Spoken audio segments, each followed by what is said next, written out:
All right, Michael Irvin, haven't had him on in a while. The playmaker. I miss you too, my brother. I miss you. I always miss you. Okay, let's start on a positive note. So I am a believer that football practice is hard. Baseball hitting the ball is fun. Batting cage, basketball practice, a good time. Right. Football practice stinks. You need guys who love the game. I watch Tyler Booker. I'm like, I want that guy on my team. Yep. I don't watch interior linemen much. To me, it's like starter day one. Now they got their guards. Dak's coming off a second surgery. Keep those feet and knees clean. What did you think of it?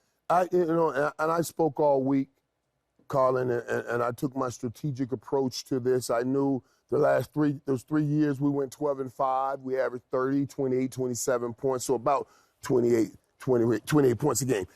And last year we dropped to 20. I wanted Genty or McMillan so I could try to put those 7-8 points back on the board. Strengthen one unit because we had too many places that we need to fill with players.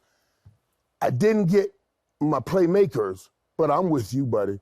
I got a great player because I always talk. This game is, like you talked about, it's not just about skill. It's also about will. And I'll give up a little skill if I know this guy got the right will and the right excitement and one of those guys that no matter what, when I come to work, he's going to make me feel like working. He has the right attitude. You need those guys on your team. Yeah. You cannot go anywhere without them.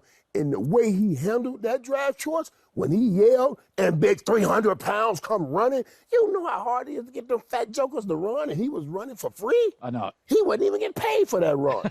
Come on, man. Let's play. Let's stop playing. I love that attitude. Yeah, I love this from Bill Parcells years ago. When he left Dallas, he went to Miami as the GM, and he took a 1-win team to an 11, and he went and stole a few of the Cowboys, not their stars. He went and got weight room guys, right? Passionate guys. He knows. And there's just value in guys that love going to work. Right. You can build your – now, you need stars, but you win a lot of games on passion, culture, weight room, locker room. Okay, now I am surprised because I like him more than Jackson Dart. Shedeur Sanders, the Steelers in his sights, and they go defensive lineman. In the pain of that moment was we knew that for years, not just this year, it's been since Ben Roethlisberger stepped off the football field, they've been looking and never have given Mike Tomlin his quarterback. Here I thought was the perfect situation and a perfect opportunity to get that taken care of, and you went and drafted another lineman. That was surprising because I can't in my own mind rationalize after the organizations had cheated Mike Tomlin of a quarterback, even if I couldn't imagine if Mike Tomlin was on the table saying, I get him, I got my quarterback right here, he's right here for us, and they went by him. So that was the hard take right there at 21, which is Dion's number, to be passed, for them to pass Shedeur. Why do you think people pass? That blows my mind. I don't care what anybody says. And I don't care, you can't find anybody that can sit in this chair that tells you that they've seen a kid have that kind of success on the football field. I've seen him throw every play on the football field, and we're going through this. There's no way this is an arm strength thing. There's no way this is, he doesn't run like his dad. What about the stories? I don't know what this What is. about the stories that came out this week? Well, there's a lot of ego. What about that stuff? You need ego. You need egos, especially for where some of these teams are and for where they've been. Some of these teams have been in a hellhole for a long, long time. What do you think? You gonna get the greatest, kindest, nicest guys to come pull you out of that hellhole? You need people with egos. That's what I'm talking about. It's always the organizations that haven't won anything in forever talking about guys with egos.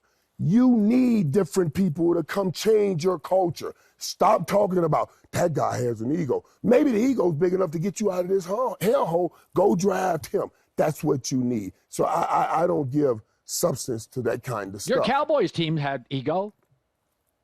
You need it. You're walking on the field against some of the greatest athletes in the world. If you don't believe in you, how the hell can you think anyone else will believe in you? So you need that. That's nothing. And that's stuff that people that don't play on the football field, those are stuff that people that wear the suits say. People that wear the uniforms on the football field, they know how important ego is. Hey, that's just stuff that super. So I think it'll be fine. I would rather play him at receiver than corner, Travis Hunter. No. Because I think it's more of an offensive league. I'd rather him have 12 targets than chasing guys over the field who are decoys. I want him in the game. I do think Jacksonville's got a new coach, a new coordinator, a new GM. You got that toggle between, are you in the meetings? Tell me about the meeting thing with Travis Hunter. Is it going to be a problem? I laugh when people say this to me, well, can Travis play both sides? I said, are you joking? I was there. I saw it. I saw Deion Sanders get off a helicopter. Wasn't in any practice or any meeting. Off a helicopter and shut jokers down. You see what I mean? Put him in the offensive meetings. Make sure he gets his timing with the quarterback. Okay. And then tell him, we'll see you in defensive practice. He knows what cover one is. That's man coverage. He knows what cover two is. That's two safeties back and we up pressing. He knows what cover three is. That's zone coverage with one high safety. You know that stuff from birth. You know what? Let's play. Aqib Talib once told me this. I asked him about the Patriots. I said, oh, God, how long? Bill Belichick, very sophisticated. He says, yeah, by the end of the second practice, I knew what it was. Right. He goes, I knew where I had to be. Right. And especially like them because I got to stop that guy. All right, I got to stop that guy. That's why he's coming in. This dude here is going to be, I have to stop that guy. You're going to put him on your best guy, even after he ran 20 plays on offense. So, Jacksonville was brilliant last night. Oh, I don't like it. I don't care what anybody says. A lot of swings. It's a lot. Gave up a lot. And I don't think they gave up a lot. They got 2 first-rounders. So you're saying they gave up 2 first rounds? Cleveland now, not only did Cleveland get a first-round pick next year, Cleveland's got the first pick this morning or tonight. Right. And now, and that's why, and right there again. Do you think they'll take Shedeur? It ended with pain, and I don't want this one to start with pain. And I'm talking about his day yesterday after he realized he didn't get drafted. Now you come back, Cleveland passes again, then I'm like, oh, my God, that would throw me for such a loop. Because if you can pick up a Shedeur in the second round, I know what people are saying that's because I love Dion, and I do, and he's my boy, and he is. But we've never seen anybody have this kind of success in college, that kind of success, and watch this at the quarterback position, and we know how important it is. So, yeah. He was the most accurate quarterback in college ever with a lousy O-line. Beat the hell up on the offensive line. No, we both like him. I would pick him in the first. I would have taken him if I was Pittsburgh. I would have. They didn't need more defensive talent. Okay. Right. So you talked me into Cam Ward. I don't start the fires. I'm a journalist. Right. So I suggested, I didn't know if Cam Ward could lead my franchise. These were internet rumors. I just laid them out there. But I made call. Everybody I talked to said at the end of the day, he's a great leader. The kid, no star recruit. Right. Great That leader. is actually totally impressive to me. And it's the story you want going around in your locker room. Man, this dude worked his way up. You know, most quarterbacks, you guys, they kind of get everything in the NFL locker room. They do. You like when you hear that a kid worked his way up. You know, and it means he's willing to put in the work, then I'm willing to follow him. And this kid is willing to put in the work, man. I talked to Coach Cristobal yesterday about him. He said, Michael, the one thing I love about him, all he cares about is winning. And he knows how to rally guys. At quarterback, in this league and in Tennessee, that's going to work great. It reminds me a lot of Steve McNair. He does? And Steve McNair and that city had a great union. And I think this would be a great union also. Yeah, and we have to be honest about this, is that Tennessee quarterback play last year was bad. He had 21 touchdowns and 22 picks, or maybe vice versa. So J-Mac and I both believe they will be a playoff team, that he's the only guy in the draft that can change outcomes. Other guys will be good. He could change 4 losses to 4 wins. Right. It put with the right situation. And And this is the whole thing too. I liken it because we did the comps of Patrick Mahomes, and I was like, okay, I love that. The way this dude never gives up on a play, gives you opportunities, gives a receiver opportunity after the first play, second play, and third play, giving them more times within the play. Never gives up on the play. And I think that's going to be great. Sometimes I used to get mad at him. I thought he had a route. On the shorter route, he would go back in and take a deeper play. I was like, throw the ball. But he would always come out on top. I'm telling you, Tennessee, you got one of the great ones. So when you watch the draft, and, it's interesting about character. So Tyler Booker, team captain, great character. Many say, well, he got drafted 10 to 12 spots ahead of where we thought. And my take is, in an average draft, character matters more. And Emeka Egbuka, Ohio State, he was a mid-second round pick when the season was over. Right. He gets drafted 19th. Again, A-plus character.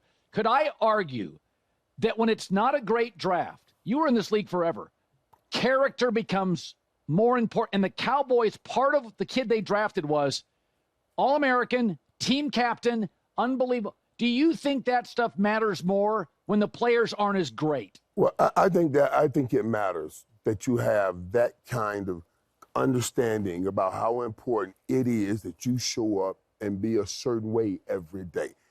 Every time I talk to anything or anybody, I always talk about, if you're a leader, you got to first lead yourself to be able to lead anybody else. That's why that person, that kind of infectious personality matters. Showing up, being where you're supposed to be, putting in the work, letting people see you put in the work.